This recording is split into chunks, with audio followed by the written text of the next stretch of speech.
mga mare! Kahapon nga ito mga mare, pagkatapos kong ang paliguan si Dylan, pumasyal kami dito sa kwarto ni Tita Pay. Abala nga ang mudra na nagluluto ng kalamay sa labas, kaya dito muna kami tumambay sa kwarto ng Tita Pay. Gusto ko sanang tumulong sa pagluluto mga mare, kaya lang alam niyo naman nagbabantay tayo, kaya ayan, bantay mode na lang muna. Nakapagluto nga ng dalawang klaseng kalamay ang mudra. Ito yung may kanin, tapos yun purong ube. Tapos ayan nga, kinahapunan nagluto lang ako ng buong pritong manok, tapos nga nagnilagang baka kami. Aga nga kaming kumain dyan mga mare, para nga mamaya ihaw-hihaw, tapos kakain pa kami. Ko, manabana naman kanini. Pagkatapos nga namin kumain na yan, pumasok na kami dito sa kwarto para nga patulugin na itong si Baby Dylan. Akala ko ngayon may lalabas ko siya ng alas 12 mga mare, kaya lang ang sarap-sarap ng tulog niya, kaya pinabayaan ko na nga lang. Sinetap na nga namin ni Tita Pay itong mga design dito kahit paano na nga lang. Tapos din ay inumpisa na namin yung videoke ng Tita Pay. Alam niyo naman nung Pasko ay natulog lang kami, hindi kami lumabas, kaya maaga namin inumpisa ng Tita Pay ang pagkakantahan kahit naman ang pangit lang boses namin. Buti na nga lang malalayo yung mga kapitbahay namin, kaya kahit sintonado ay go lang, walang mambabato ng bubong. Abay, napakalakas nga ng loob ko dyan mga mare. Tumikim ako ng Red Horse kahit alam kong mag-aalaga ako ng bata.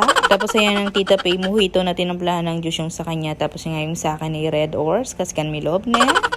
Nung alas 11 nga mga mare, napalabas na namin ng mudray, nakatulong na daw siya dyan. Tapos nga kakain muna daw siya ng inihaw. Tapos nagsample pala ng magsindi ng isang fountain yung kuya ko. Paano ba naman last year, nagmamadali kaming magsindi. Paano naabutan kami ng countdown, yung iba pumutok sa kamay niya. Abay, dahil yata mumurahin lang yung nabibili namin mga mare, yung mga iba sumasabo. Imamanifest natin yan mga mare, next year makabibili kami ng magandang paputok. Tsari. In fairness naman dito sa mga nabili ng kuya ko, maganda naman yung pailaw. Kaya lang madali nga lang dahil mura lang daw. 200 nga daw yung bili niya dito. Tapos yung mga maliliit, itig 150 daw yung isa. Pagkasapit nga ng alas 12 yan mga maray, sinindihan na ng kuya ko. Kahit naantong na nga kami ni Tita Pay dyan, inintay talaga namin yung New Year's Eve. Ayan nga yung panganay ko mga maray, Diyos ko, nabingi kami sa kanya kakaturoto. Dahil tabing daan lang kami mga maray, nakikita nga namin yung mga magagandang fireworks dito sa mga kapitbahay namin. Buti na nga lang kahit sobrang ingay namin, hindi nga nagising si Dylan. Alam nyo ba mga maray, pagkatapos nga ng alas 12, 12:05 yata, pumasok na kami sa mga bahay namin. Ito nga lang talaga yung hinahantay namin mga mare. Akala nga namin hindi pa kami sasadsad ng mga mata namin dahil antok na talaga kami. Abay, itong panganay ko hindi man siya natulog ng hapon, pero tignan nyo naman yung energy niya. Talagang napakaingay ng turotot niya. Pagkapasok ko nga dito sa bahay mga mare, sakto nagising nga itong si Dylan, tapos ayan pinadedi ko muna.